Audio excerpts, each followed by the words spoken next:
Yet another thing I wanted to do this year, and gosh, I think I wanted to do way too much this season, was to dive into the world of Hammer horror. But that's a daunting task. Hammer releases are spread out all over the place on various forms of media from several different studios, and also there are some series and monsters that I want to do proper justice to. So I had to try to settle on some standalone Hammer films that were easily accessible. My journey started with 1964's The Gorgon, which I consider a damn fine place to start since it stars both Peter Cushing and Christopher Lee. Not only that, but it also stars Doctor Who's second Doctor, Patrick Troughton. So technically this movie features 2 doctors and a Captain Midnight. I hope you're not too badly hurt.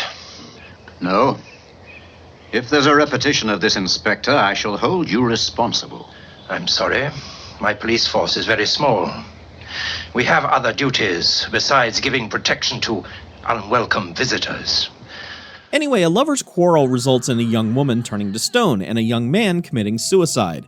The town is quick to blame the man for the murder, but the man's father believes the town is hiding some kind of deadly secret. He's right, as the town is being somewhat stalked and manipulated by a Gorgon, which is what Medusa was in Greek mythology. This tries to follow along with that mythology, saying that this is Medusa's sister, which is technically accurate, but they botch the details a bit.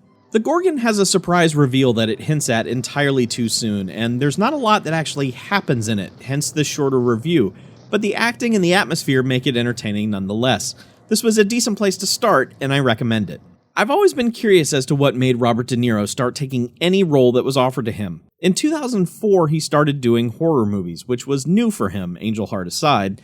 He didn't do many, but his casting alone makes these movies a super curiosity. The first one he did was a movie called Godsend, which also stars Greg Kinnear and Rebecca Romijn, who play parents of a kid named Adam who dies in a car accident. Enter Robert De Niro, a doctor who tells them that he can clone their son and he can be reborn. They protest for half a second, but then are all in on this crazy plan. And how could they not be, considering that their kid's name was Adam, and this is the first experiment of its kind, and, well, you get it. Anyway, the kid hits the age he was when the original version dies, and then he starts acting oddly. And what could have been an interesting idea completely falls apart. At its core, Godsend is a haunted DNA movie, which is about as silly as it sounds. So, you've got a child being tormented from within, and on top of that, the kid doesn't talk much. These things do not add up to a great horror movie. I will say, though, that the performances are pretty good, especially Kinnear, who I did not think was going to be well suited for his role when the film started. It also doesn't help that this movie doesn't have an ending, which is even more absurd because there are 4 alternate endings on the DVD. None of them work.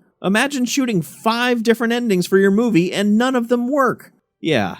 All God's Creatures appears to be the story of a serial killer who finally falls in love, but after only a few minutes of that, I decided it was a subject I had zero interest in. I mean, you're miles away from everyone. What better place for a group of young interns to come and relax? Evil Laugh is a little-seen horror movie from 1986 that features a Baio brother and is written and directed by the guy who played Joey in Friday the 13th Part 5. It wants you to know that it's a horror movie and that the people who made it like horror movies, as Fangoria is all over this thing, and one character wears one of the promo buttons from Return of the Living Dead. The premise is that a large group of friends hang out in a house together. There's a killer in the house. People get killed by the killer. None of the people appear to like each other, but most of them wish they were paired up with someone else that they're not currently paired with.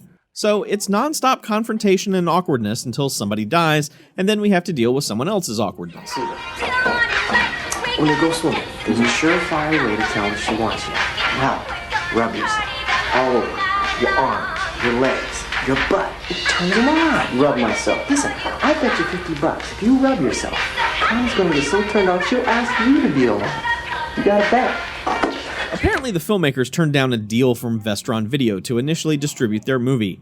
Good job, guys. You could have had a special edition Blu-ray, but now all you have is an out-of-print video cassette. Evil Laugh is a waste of time, although horror movie scholars could use this time to make the case that Evil Laugh is a precursor to Scream with all of its self-awareness. I won't be doing that. Okay, well, we'll keep an eye out for him. He probably just went for a walk. Bye.